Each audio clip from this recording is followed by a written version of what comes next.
Good morning friends, welcome to my channel quote कौटिल्यान।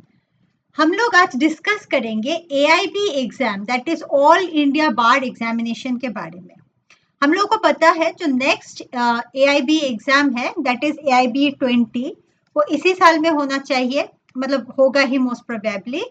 और AIB 19 last खत्म हुआ है और 19 में जो सिलेबस फॉलो किया गया है उसके बेसिस में जो एलिजिबिलिटी फॉलो किया गया है, पास मार्क्स का एलिजिबिलिटी, उसके हिसाब से हम लोग आज पूरा डिस्कस करेंगे। क्योंकि आप लोगों के माइंड में एक क्वेश्चन हमेशा आता होगा कि एआईबी हम लोग क्यों दे रहे हैं, एआईबी का रिक्वायरमेंट क्या है, हम लोग को एआईबी क्यों देना है। तो ये सब क्वेश्चंस जो है वो आज हम लोग एड्रेस करेंगे। इन क्वेश्चंस के ये जो सारे क्वेरीज है उन सब क्वेरीज के जो आंसर्स है उसको हम लोग एड्रेस करेंगे। तो चलिए स्टार्ट करते हैं। देखिए एक मिनट, हाँ, एआईबी है ऑल इंडिया बार एग्जाम। अब देखिए पर्पस क्या है। पर्पस है assess capability to practise law in India. तो एआईबी क्या करता है, जो बार काउंसिल ऑफ इंडिया है ना, वो फर्स्ट देखता है कि क्या आप केपेबल हो, मतलब लॉ प्रैक्टिस करने के लिए इंडिया में। तो वो जो आपका कैपेबिलिटी जज करेगा वो किस बेसिस पे जज करेगा। किसी के यहाँ पे तो लिखा हुआ नहीं होता है कि वो केपेबल है कि इनकेपेबल है। तो हम लोगों को we all need to go through some process जिससे कि हम अपने कैपेबिलिटी को प्रूव कर सके। तो एआईबीई वही कैपेबिलिटी का एक प्रोसीजर है जिसके थ्रू हम लोग बीसीआई जो बार काउंसिल ऑफ इंडिया है वो फाइंड आउट करता है कि कौन कैपेबल है प्रैक्टिस करने के लिए और कौन कैपेबल नहीं है। अब इसके बाद व्हाट नेक्स्ट। देखिए आपने एलएलबी खत्म किया, वो 3 इयर्स एलएलबी हो या 5 इयर्स इंटीग्रेटेड एलएलबी हो, आपने खत्म किया। इसके बाद मेरा सजेशन ये रहेगा, आप लोग जितनी जल्दी हो सके आपका जो रिस्पेक्टिव बार काउंसिल है उसमें आप अपना एनरोलमेंट करवा लीजिए। क्योंकि उसमें डिले मत कीजिए, आप एनरोलमेंट करवा लीजिए। और एनरोलमेंट करने के बाद आपको 2 साल मिलता है एआईबी पास करने के लिए, ठीक है।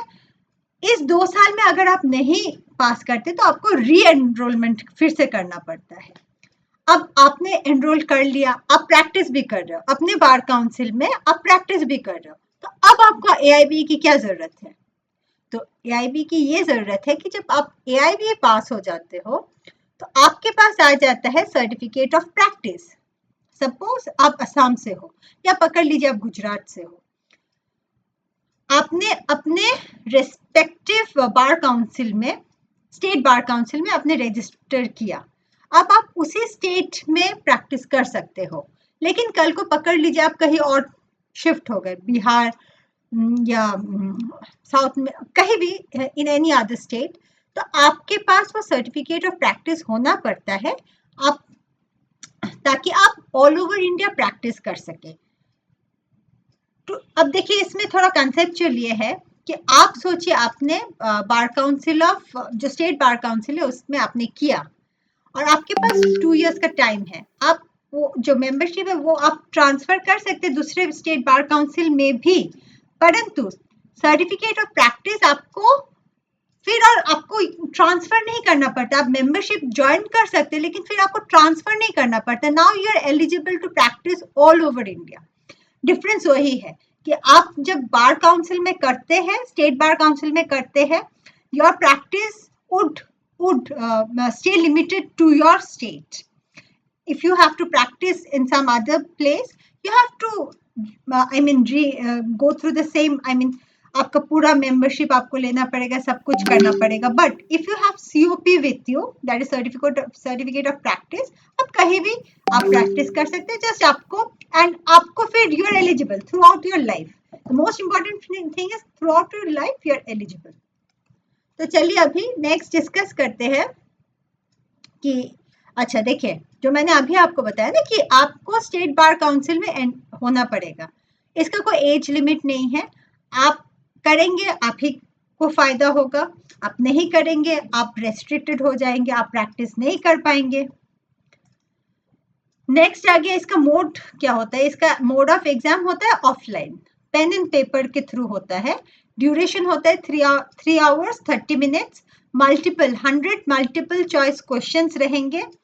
नेगेटिव मार्किंग अभी तक नहीं था, AIB 19 तक नेगेटिव मार्किंग नहीं था।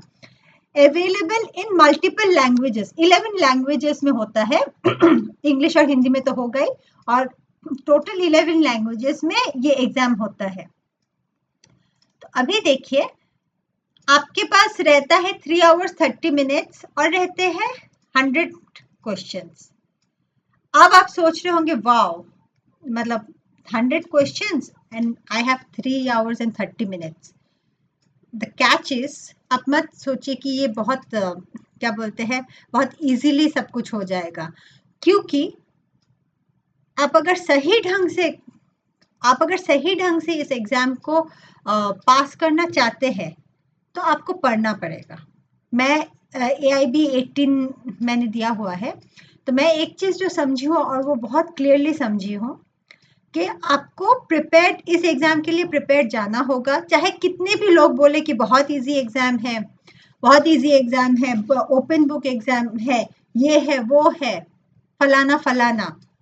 नो, आपके पास बुक्स सारे हो सकते हैं, लेकिन बुक्स में आपको पता होना होगा कि किस सेक्शन, कौन सा सेक्शन कहाँ पे है और उस सेक्शन में क्या लिखा हुआ है। अगर वो आपको नहीं पता है, आप मेरे से ले लो कि एग्जाम में जाके आप ढूंढ के नहीं कुछ कर सकते हो।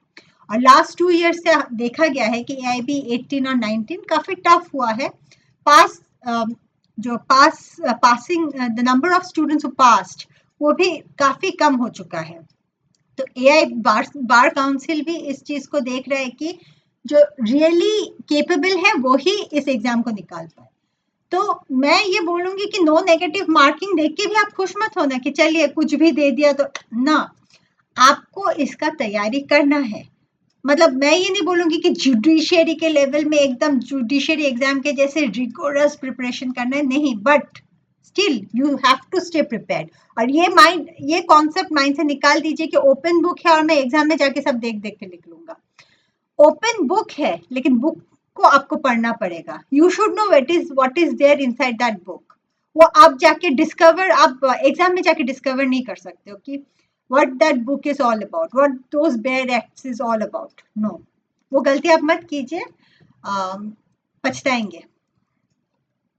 ठीक है, नेक्स्ट देखिए आपका ये रहा आपका सब्जेक्ट्स। मैंने साइड में मार्क्स भी लिख दिया है, ये आप खुद पढ़ लीजिएगा।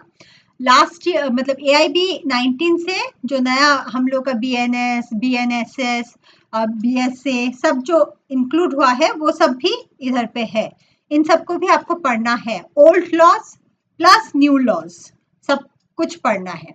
ये आप देख लीजिएगा, ये वाला चीज कौन सा है, आप लोग खुद भी नोट डाउन कर लीजिएगा। अच्छा, एग्जाम फ्रीक्वेंसी देखिए, पहले तो कायदे से 2 बार होता था, लेकिन लास्ट 2 ईयर से देखा जा रहा है कि एग्जाम 1 बार ही हो रहा है। तो अभी हम उम्मीद यही कर सकते हैं कि इस साल भी 1 ही बार होगा। तो मेरे हिसाब से by the end of 2025 exam conduct हो जाना चाहिए। अच्छा, ओपन बुक एग्जाम जो मैंने बताया, अच्छा पहले क्या होता था, आप AIB 17 के 18 के पहले आप बहुत सब किताब विताब लेके जा सकते थे, सब तरह की बुक लेके जा सकते थे। लेकिन 17 या तो 18 यू जस्ट चेक इट, उधर से कन्फाइन कर दिया कि you can only take bare acts, only bare acts, that too without notes और कमेंट्स आर अलाउड। ठीक है,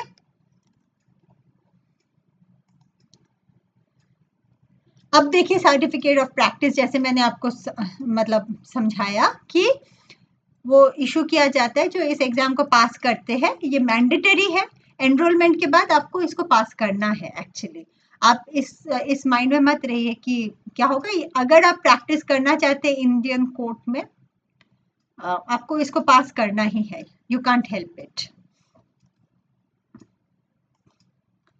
देखिए स्कोरिंग क्राइटेरिया क्या है, मिनिमम 40% है जनरल के लिए, ओबीसी के लिए 35% है, SC ST के लिए।